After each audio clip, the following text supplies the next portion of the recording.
Hello, everybody. Genesis chapter 15. I'm going to read 2 chapters because this seems to be a reoccurring pattern. I can't seem to get here every day.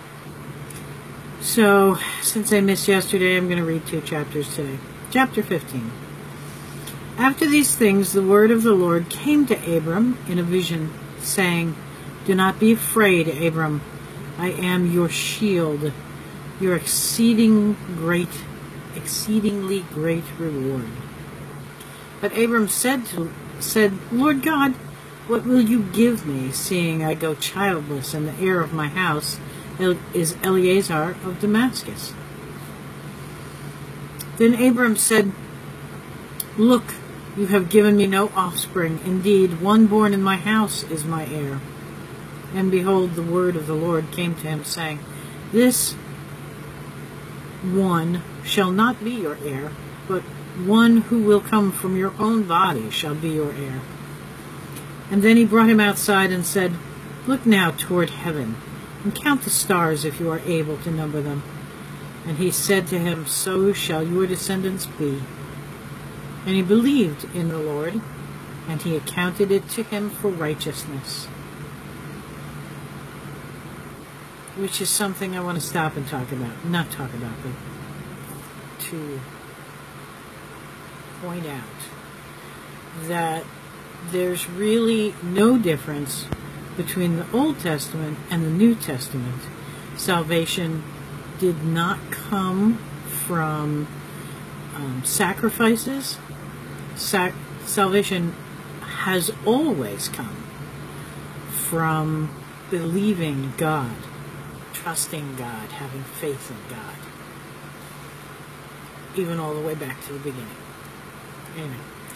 Then he said to him, "I am the Lord who brought you out of Ur of the Chaldeans to give you this land to inherit it." And he said, "Lord God, how shall I know that I will inherit it?" So he said to him, "Bring me a 3-year-old heifer, a 3-year-old female goat, a 3-year-old ram, a turtle dove, and a young pigeon." And then he brought all these to him, and he cut them in 2 down the middle, and placed each piece opposite the other, but he did not cut the birds in 2. And when the vultures came down on the carcasses, Abram drove them away. Now when the sun was going down, a deep sleep fell upon Abram, and behold, horror and great darkness fell upon him. Then he said to Abram, "Know certainly that your descendants will be strangers in a land that is not theirs, and will serve them, and they will afflict them 400 years. And also the nation whom they serve I will judge. Afterward they shall come out with great possessions. Now as for you, you shall go to your fathers in peace. You shall be buried at a good old age. But in the 4th generation they shall return here, for the iniquity of the Amorites is not yet complete." And it came to pass, when the sun went down and it was dark, that behold, there appeared a smoldering oven and a burning torch that passed between those pieces.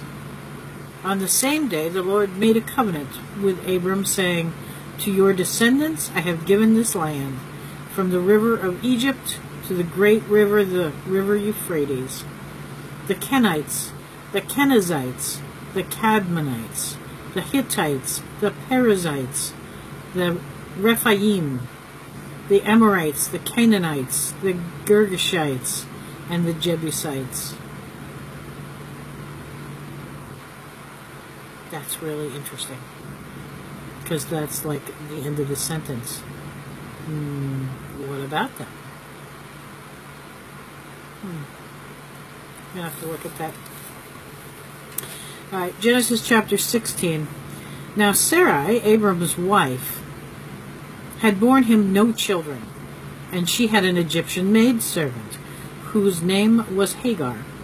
So Sarai said to Abram, "See now, the Lord has restrained me from bearing children. Please go into my maid. Perhaps I shall obtain children by her." And Abram heeded the voice of Sarai.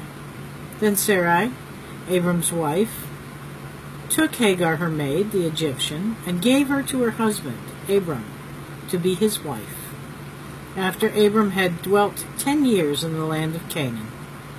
So he went into Hagar, and she conceived, and when she saw that she had conceived, her mistress became despised in her eyes. And then Sarai said to Abram, "My wrong be upon you. I gave you my maid into your embrace." And when she saw that she had conceived, I became despised in her eyes. The Lord judge between you and me. So Abram said to Sarai, "Indeed, your maid is in your hand. Do to her as you please." And when Sarai dealt harshly with her, she fled from her presence.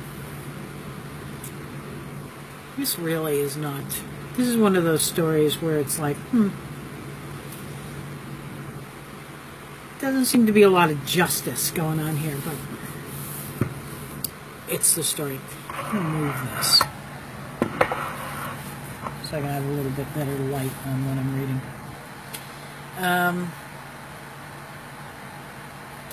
Now the angel of the Lord found her by a spring of water in the wilderness, by the spring on the way to Shur. And he said, "Hagar, Sarai's maid, where have you come from and where are you going?" She said, "I am fleeing from the presence of my mistress Sarai."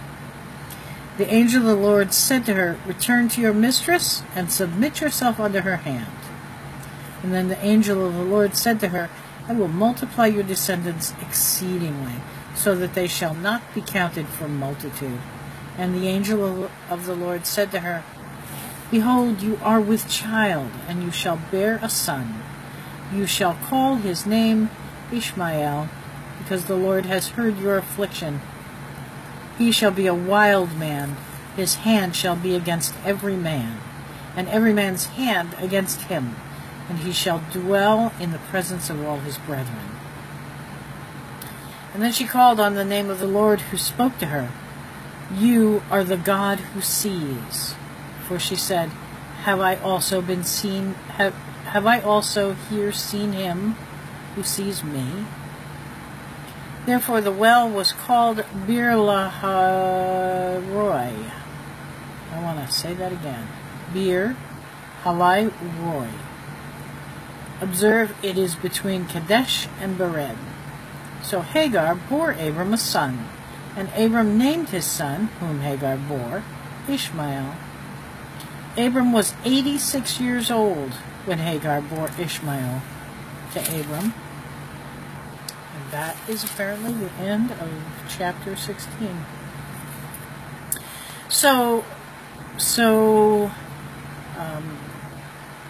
apparently Sarai was a little harsh with Hagar, harsh enough that Hagar ran away. But by the same token, Hagar was apparently being a jerk to Sarai. It's like, I got pregnant and you can't get pregnant. And that was really an issue back then. Women who didn't conceive were considered cursed. Not cool.